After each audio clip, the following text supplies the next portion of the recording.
Beware, you're in vodka.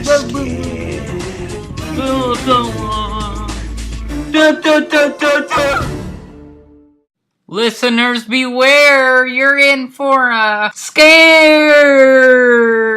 Oh! People that hear that are gonna leave the podcast now. That was hot. That was hot, like the surface of the sun right there, bro. Yeah, like the surface of Mars. Sorry. Yeah, that's hotter than the surface of Earth, man. This is the podcast. We have to watch a bunch of episodes of the 90s TV series Goosebumps. My new favorite anime, Goosebumps. Really good anime. I rated 10 out of 10. Character good. The dub is amazing. So, dude, I need you guys to send me the Goosebumps filler list. No, I'm not doing filler. Filler doesn't count. So, let's all. About the anime is that the filler is like 3% of the actual series, unlike Naruto, which is like 70% of the series. We're not talking about your weeb shit. We're talking about Goosebumps. Hey, shut up. Goosebumps. That's ironic because it's my favorite anime. That's good, but it's also kind of good. Like you want to watch more of it. I revived a dead dog that I found on the street. Okay, everyone, let's introduce ourselves. I'm Jingo Jerry. I am Nosh. I'm Squid Senpai Sama. Oh yeah, the girl who cried monster. That's what So, season 1, episode 1 of Goosebumps. Let's ease the audience in and tell them the general story of this one. This actually, to tell you guys a little secret, a little spicy secret. This, I remember watching this one as a kid. I just turned on the channel, and then it's the image of the monster, the one that the girl cried about. Yeah, that monster, and it traumatized me. I've never been able to watch it since. Wait, Nosh, are you also a 90s kid? Yeah, I was born in 1890. No, it was a rerun, not. I wasn't in the 90s. Because I thought I was gonna be the only early 20s kid, early 2000s kid. Yeah, no, I was. How old are you? No. Dude, Cuba is where all the magic happens. Dude, when I was in Hawaii, Cuba was the stuff. Oh yeah, I see you also gotta make sure we have no demonetization, so. Yeah. Oh, you don't want to be demonetized? So I can't say that I hate... Whoa, Hey, stop! hey, Stop! Okay. Whoa. I have to cut that out now. I'm sorry. No, but I actually have to say one thing. Wait. What I really like about the 90s shows is that they have that generic 90s show feel, where they have to have a diversity of characters. That's why Aaron Token black. Yeah, no, there's always the... Yeah, in every 90s show, there's that one diversity kid. Yeah. Out of all Actually, in every single Goosebumps episode, there's always a best friend that's in on the monster, and they're just they have no personality except my boy Aaron. He was a good old boy. He didn't do nothing wrong. Aaron was amazing. So this Goosebumps episode was Girl Who Cried Monster, and it's about this girl that I don't know the name of. Then she goes to the library because she wants some edgy books, some edgy books about monsters. She thinks Black Beauty's too overrated. Yeah, she doesn't like Black Beauty because the horse doesn't eat people and is not a monster. No, she wanted it. She said it would be better if it had 2 heads. So. And fangs. I wish I had. It'd be better if it was a senator, like in Monster Missouri. Yeah, she has like a fetish for monsters. It's weird. Yeah, despite the fact it was 1998, she was ahead of her time. Yeah, she's obsessed with monsters. Have you not seen Horror Movie Girl? Why are you reading books for monsters? Shouldn't you just like freaking ask for a monster book? She could book? watch Alien, right? What? She could watch Alien. It was like 1999. Yeah, she could watch Alien or It. Did you just say relevant? What? No. It's relevant, not relevant. Hey, don't question my I don't know. poetry. I don't know, yeah. Because it's in the 90s, she has to go get her blades from the library. And she was also walking with her best friend. Yeah, best friend Aaron, that we've mentioned several times. Not boyfriend. Oh, yes. Aaron is not the love interest. She goes inside the library, and there's this pedophile-looking ass guy. Yeah, he acts like a pedophile the whole time. Yes! I swear, this is a metaphor for, like, child rape. I'm gonna explain. I have a theory about this episode, and that it's a metaphor for this pedophile-ness. Oh, wait, real quick. What's the new book? No, he doesn't speak like that. Wait a minute. So, I just got a question. So, for the whole entire series of Goosebumps, will it be like it takes place like with one person at a time, or is it going to be multiple people? Anthology. Every episode's a different book. Oh, okay. Dude, that's a new word. Anthology. You know, can I just say this? The intro is actually really good.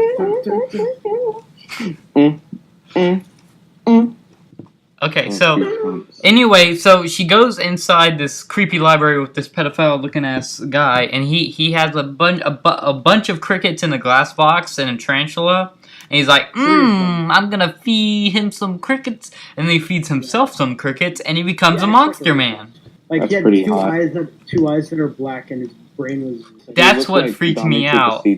He was disgusting. They made it too scary. Like, I know it's the kids, but they actually kind of went a little too overboard. Yeah, no. It kind of looked like Piccolo from Dragon Ball. Shut up. I wrote a note here saying that the effects on the monster guy, actually looks really good for like the beginning. Like, then they show it too much and it loses its effect. Yeah. It's like they would do it better if you didn't see it that much. Like that recent horror movie, like A Quiet Place. Like, you don't see it that much until the last part of the movie where you get a good... I love Slender Man, the movie. Oh, yeah. That movie is amazing, bro. I can't wait for the Jeff the Killer movie, am I right? Oh my god, I can't wait for... So, yeah, of course, the girl who is obsessed with monsters and abuses her brother by creeping him out with monster stories. Right there. She did it. She took it too far when she put her feet in the... Yeah, at the beginning of the episode, she pretends that there's a toe-eating monster in the plant. Yeah. She could have gotten a splinter. A splinter in the dirt. Wow. She scares her brother by putting her foot into the plant and just starts screaming, and he's freaking out like, oh no, her toes got eaten. And they cut to commercial. You can tell that they would have cut to commercial if we were not watching it on Netflix. Oh, that's why I love Netflix. You know, we should have like a Netflix ad. Use Netflix, the ultimate movie watching platform. What's weird is that normally, because, you know, I've watched some Goosebumps in the past on Netflix. Normally, whenever there's something scary happening, like really scary, they would cut to commercial. You can see the fade into black. So, I guess they were actually trying to make a story that the main character made up and we know is fake to seem scary by cutting to commercial. And then she tells her parents, and they don't care. Her father... We could tell that her father really liked to make big meatballs. Hey, there is a scene where the where the mother's like, you sure you want those meatballs? They're very big. He says, I happen to like big meatballs. Is Goosebumps gonna be an O-axis? No, let's not do that. That's gross. You think you can defeat me? Are you serious? Yeah, I'm serious, bro. I'm so serious, bro. Butch Hartman is a Persona villain. Dude, he's a god. He created your childhood, you remember? Oh, you thought King Crimson was hard? She decides she's gonna go into the library and take a picture of that boy. And I swear, they used the exact same transformation footage they used on the first time he transformed. Oh, yeah, they used the same amount of frames. They just used the same footage for the second time, and it was very obvious, and I did not like it. Squid, you there? Squid died. Oh, there he is. Squid. Yeah, sorry. Well, before that. So he's laughing while scaring her, and then it goes to commercial. He comes back. He's still laughing, and then she just runs through his leg, and he's like, come back, I want to rape you. I also noticed when she goes in there to take a picture of him, it's nighttime. It's very clearly nighttime and dark. And then when she runs out of the library, it's in the middle of the day. Yeah. You're not as responsive as Squid. So then she walks out with the pictures, and he's not in the pictures. He's like Dracula. He's a vampire? Yeah, he's a vampire. Oh my god. Shoot, he's Dominic the Secret Vampire. What a goosey bump. She gets the pictures, and then her brother just throws them to the ground. And then no, he just took it out. Like wow. And miraculous thinking, like the freaking librarian just like picks up a picture, like, oh, hello there. Oh yeah, and then librarians.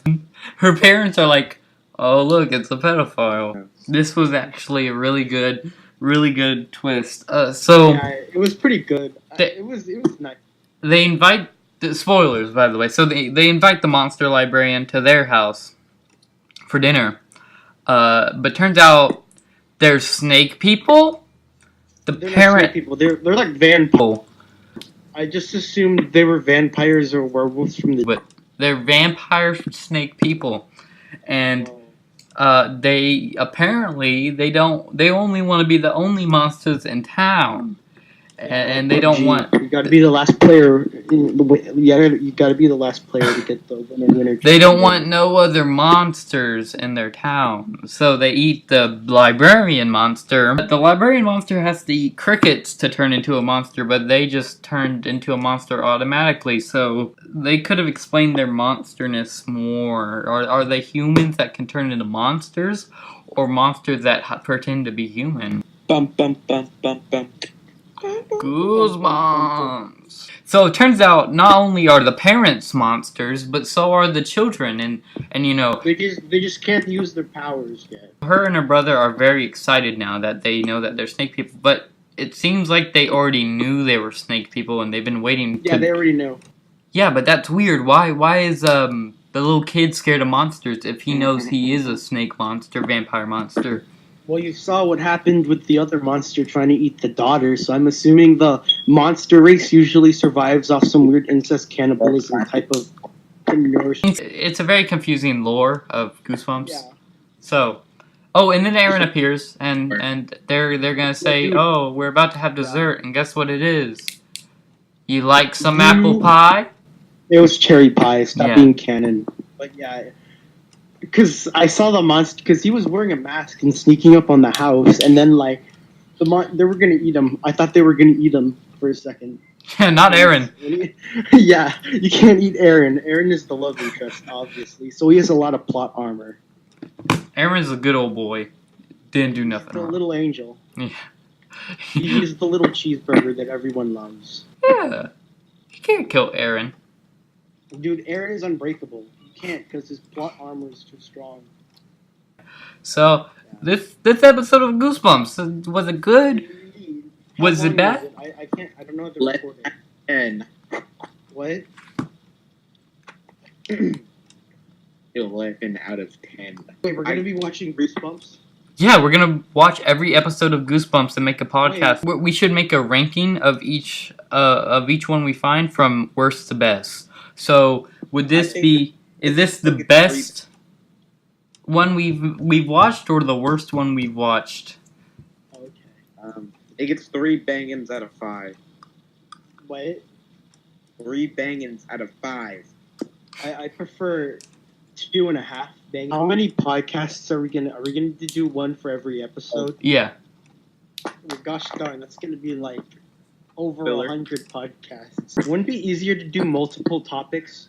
Like, not have, like, just one of the same series. Like, if we make 10 podcasts of Goosebumps... No, because it's Goosebumps!